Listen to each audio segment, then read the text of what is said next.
Hey, what is up, everyone? It's Rich. All right, welcome to 10 Minutes with Legends, the Legends edition. All right, so we're gonna do Geof Darrow. This video, getting this together, it was one of those videos that, seeing the art, it really humbled me. And I'm not like a very ego type person, honestly. I'm confident with what I do, but man, Geof Darrow is good. This video is insane. It was really hard to stop grabbing images, and this video is loaded, as any Geof Darrow piece would be. Um, but it's just incredibly impressive what he does. Anytime I revisit his work, I'm just always floored. So I'm almost speechless, to be 100% honest. All right, we're gonna go full screen mode. Oh, what I was gonna say is, there were some really great recommendations, and honestly, I got together enough files for another artist. But I honestly, they're really good. I didn't feel like that they were at legend status yet. It's subjective, obviously, but legendary status to me signifies some things, longevity and things like that. And the artist just hadn't been working long enough, I think, to really do it. And man, Darrow is just a beast. I believe that he started working in comics in the 80s. Hardboiled may be his first work. But yeah, so let's just get into this. So this is digitally colored. I mean, there are some similarities to Mobius's work for sure in Darrow's art. Um, but if you're not familiar with Jeff's work, he was an animator. I believe he worked for Hanna-Barbera. I could be wrong on that. I actually got the opportunity to talk to him right before COVID, maybe the Comic-Con before COVID, and it was really cool. I don't think the room had opened yet, and he was just kind of sitting there, and I was able to spend, I don't know, 10 or 15 minutes talking to him. It was really interesting, and I had met him years before, when Legend, which was Mike Mignola, Arthur Adams, John Byrne, Frank Miller, and Geof Darrow had their own. They had their own imprint at Dark Horse, and it was a little awkward when I met him at that time. He was a little standoffish, and just was kind of one of those ones where I left the table going like, "Oh man, I feel so stupid," which was fine. It was no big deal, but that was like, just, I mean, if, like, I'm doing a video on Geof Darrow, I always remember that. Um, But what's really interesting is the way that he worked. A lot of his stuff is on vellum, believe it or not, and he works in bits and pieces. Now, these pieces may not be like that, and they may be fully together, but like the pages that he had from Hardboiled, if there were panels, sometimes the panels were done on overlays. Parts of them were drawn one way or another, and so he had all these bits and pieces of like art. And this is a double page spread from Hardboiled. Hardboiled to me is such an interesting book because it's so, like, in a weird way, it almost represents the crossover from American comics to like Japanese animation. I don't know if that's an accurate assessment of it, but seeing it even today, as someone who's now been interested in following comics and art for, I don't know, probably 25 years, maybe a little over. I mean, I'm able to ground things historically much better. But Darrow definitely seems like he's got a penchant for Japanese art, and he may be one of the first that started bringing up this aesthetic. God, this shit is just, like I said, it's insane. He does a few interesting things. So he's in a way a little bit like Robert Crumb, not just in that the stuff is insanely detailed, but he definitely seems to have an interest in like Americana, consumerism, and a lot of different things that make his work, like, I don't know, political would be the right way, but it's almost got like a pop. There's like a pop culture reference that's a little bit retro in it, and he just puts, like, I mean, like, if you're a fan of like Easter eggs and art, I mean, this guy is like a gold mine. I mean, you could. I don't think in a lifetime you could probably discover all the Easter eggs that are in his work, or little gags and stuff like that.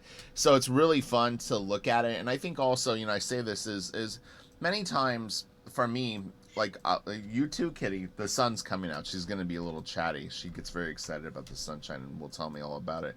Um, uh, Yeah, is you kind of grow and mature and become more traveled and stuff like that. Like some of the jokes then all of a sudden will click for you where you know it might have been funny before or whatever, but you might not even get some of the references, and then someday you go back and look at it, and a piece of the puzzle will have slipped into place. So God, this is just it's but I have this expression that I kind of came up with a couple of weeks ago. It's like when I see work like this, I not just this piece, but just all this stuff. I kind of go like, what am I doing with my artistic life?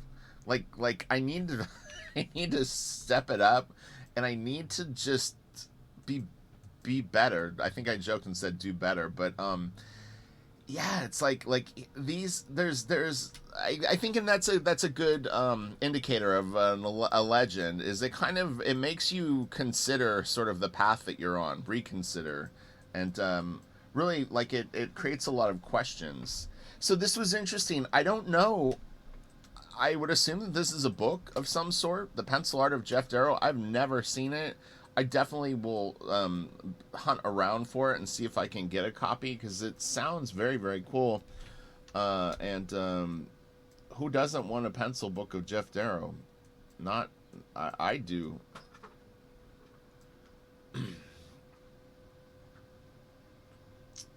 Yeah, he's so good.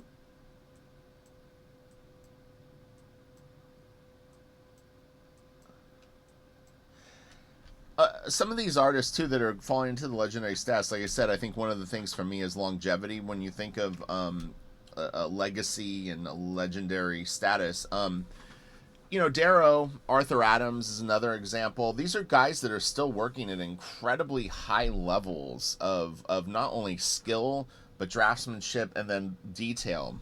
This detail will beat your ass up.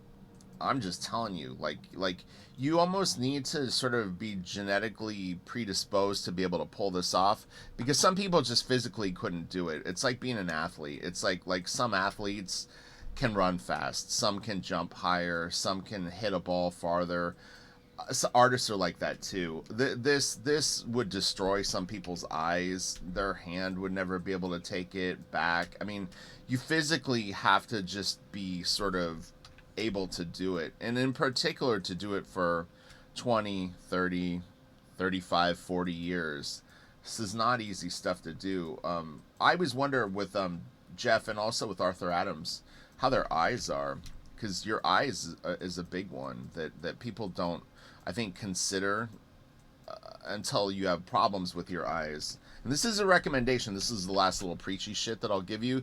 Is you need to, if you're an artist, you need to get the fuck off your phone and like laptops. If you're staring at that shit all the time, you're gonna burn your eyes out. You might go, nah, not me.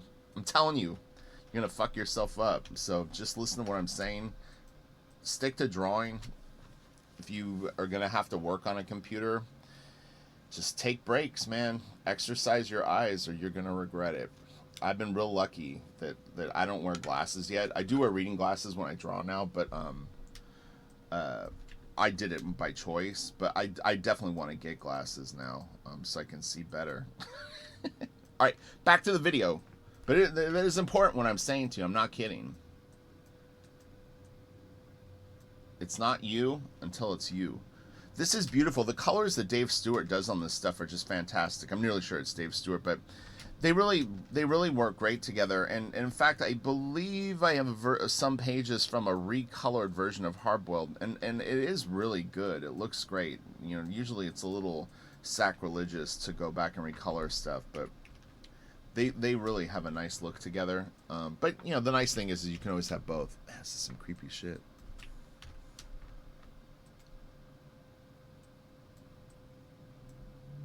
Oh God, that's so weird. I had a pretty huge iguana when I was in my early 20s. It was green and blue. Really cool lizard. My friend's little brother was a shithead kind of death metal guy, and he had got it and wasn't taking care of it, so I took it. This was cool. It's not a great scan of it because it's obviously a photograph from a comic book, but I had forgotten that he had done a Simpsons piece, and I like art like this. Like I think posters and stuff like this. It was funny because when I found this piece, it was pulling up a lot of like 8-bit art, like these kind of just like mosaic sort of scenery things. I really like it. I wouldn't mind actually doing a video on that kind of art, like 8-bit lo-fi. The just the almost looks like Lego art or Minecraft kind of stuff. They're really cool. This is great, man. I mean, this is so much. It's so much work to do a piece like this, and the fact that he's able to get up for it again and again and again and again, and do, he's probably done 2,000 images of this level of detail is just nuts. It could be even more. Look at this. This is recolored. This is not the original colors from this, but man, this is like such an iconic thing, and it's again, I can't remember. It was before I started collecting. I mean, I bought the magazines when I first started collecting, but Hardboiled was already out for sure. But I would be curious of what like Japanese animation that he might have seen, or what inspired this like line of thought. Is it like Appleseed, or I'm trying to think of like I have a bunch of old VHS anime in here. Man, it's just kick ass. So it was a tough one to keep it at 10 minutes. I know we'll spill a little bit over, but we should be getting close to the end. But man, definitely smash the like on this. If we get this to 200 likes, I'll do a nice long video of him. And you can search my channel. I've definitely done other Darrow videos. So you can already find one today if you want one. But I always feel like anytime I return to a subject, generally speaking, they improve, as I've probably learned a little bit more about them. I have a beautiful Mobius tribute piece that he did, and I'm nearly sure that they did collaborate on a piece. I have it in another video, but I don't think that the one that I'm going to show. This is so beautiful. Again, the colors are great. Was God, I remember getting this comic book and looking at this so long and just tripping out on how cool this was. If that's the right word. I was obsessed with this wall for some reason, and the like the loading dock. I don't know why, but I was so fascinated with this, and then these bent like the doors where they would load like stuff in. It's just really cool. But yeah, so he was an animator that like I said, I'm nearly sure he said that he worked for Hanna-Barbera, which I found really interesting because I'm a huge Hanna-Barbera fan. I mean, I like all old cartoons, really. This is great. This is a detailed shot from Hardboiled, recolored, but man, it looks beautiful. And again, lots of humor, naughty stuff going on and all that, but all in good fun. This looks like Harvey Picar from behind.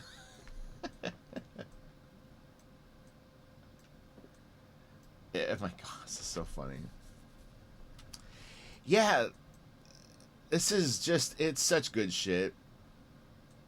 Man, it's funny because you guys all watch my videos. I make the videos. It's a little bit of a different experience for me, and going back, I mean, I'm enjoying the art, but obviously I'm kind of critically analyzing what I do, like in terms of content. But yeah, it's really weird, but I mean, I definitely feel like I've learned a lot doing these videos. Hopefully you've picked up some things watching them, and it's not like I don't do this. I always say that these are entertainment, not educational. I used to say it more in the videos that like these are for fun, and there's a high likelihood that I'll get facts and stuff like that on a Spawn piece.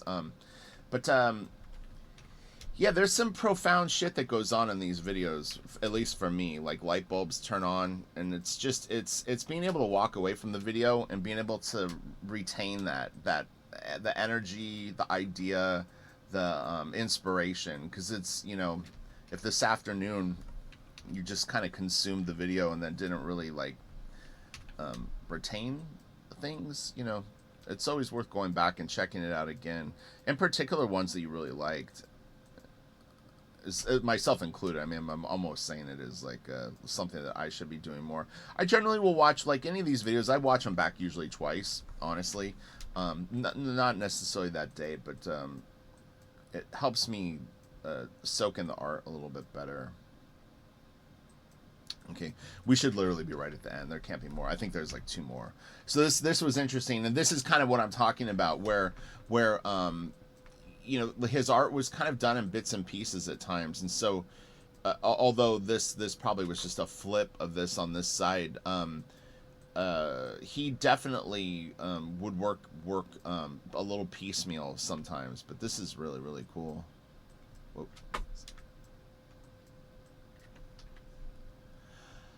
Shaolin Cowboy, it was when I opened it, I was like, "Ooh, this is kind of Walking Dead." He would do like I said this in other videos. Arthur Adams did a Walking Dead piece about, I don't know, maybe 2 years ago now. It's one of my favorite pieces that Arthur Adams ever did. I think it's really brilliant what he did. But man, Geof Darrow could really do a kick-ass Walking Dead piece. I would love to see that. Robert Kirkman, if you ever watch this video, 1, hi. 2, dude, get Geof Darrow to do a piece. He needs to draw Walking Dead. Maybe he already has, and I just missed it. This is great. Now, this could be the collaborative piece that they did. I'm only guessing. But I have another one. But, man, this is great. And this is so perfect. It just ties in with yesterday's video so good. Oh, my God. This is like... I love shit like this. I would say one of the other really huge influences on myself is trips that I took to Disneyland as a kid with my parents. The Haunted Mansion and Pirates of the Caribbean in particular really really made an impression on me, and stuff like this where like it looks like a ride and stuff like that, it gets me immediately excited. And I'm a big fan of like little rooms and hallways and stuff like that. It's just, I'm obsessed with it. This is a wider shot of the that other piece that we looked at a time or two ago. And one more. No, get a couple more. There can't be many more. This is beautiful too. And again, the kind of the Mobius thing. Fuck, coloring on this is great. Now this, I'm wondering if this is... Well, I know it's traditional coloring. What I'm wondering is, was it colored on the original board, or colored as like an overlay, like the line art, and then the or it could have even been printed out in black and white on paper, and then someone hand colored it, or Geof did it himself. Let me know if you know how these pieces were colored, but this is great. Yeah, I can't remember who colored this piece, so it's funny, his like drawing board is here. God damn, this is great. Let's pull it back a little bit so we can enjoy the whole piece. Beautiful colors. This is a tight shot from Hardboiled. This, I'm trying to think. I think this is the original colors. This doesn't look like the fancified colors, but I could be wrong on that. But I think this is the original colors, which are nice, you know.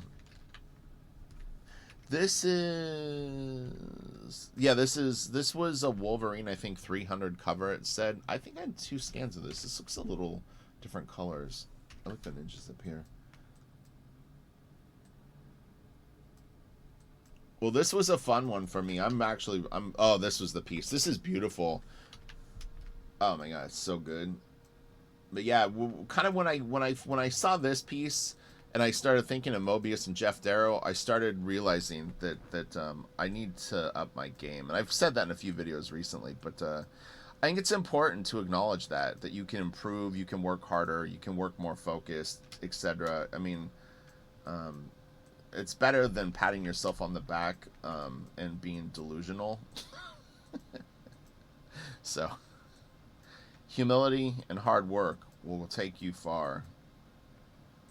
Ego and a lot of chest pounding, it doesn't mean jack shit. All right, I love you all. Tough love. That's what we call it here on Richard Friend's channel. No, I'm just kidding. All right, you guys have a great day. I'm going to let my cat enjoy the sunshine. I'm going to get down to work, and more Legends. Please keep recommending them, and we're going to knock this out of the park. I was almost considering doing 25 Legends. I don't know if that's too many. We'll pace it. I think big. We'll do a week and see how it goes. And then maybe I can... I'll get Kelsey to come on, because we're gonna do an influence chain, but he would be fun to have on for the Legends shows too. He's finishing a book, so I'm trying to leave him be so he can get his work done. Kelsey, if you see this, you were supposed to send me a link though. I'll come on your channel and chit chat while you draw. So don't forget. All right, I'll talk to you guys later. Have a great day. Bye.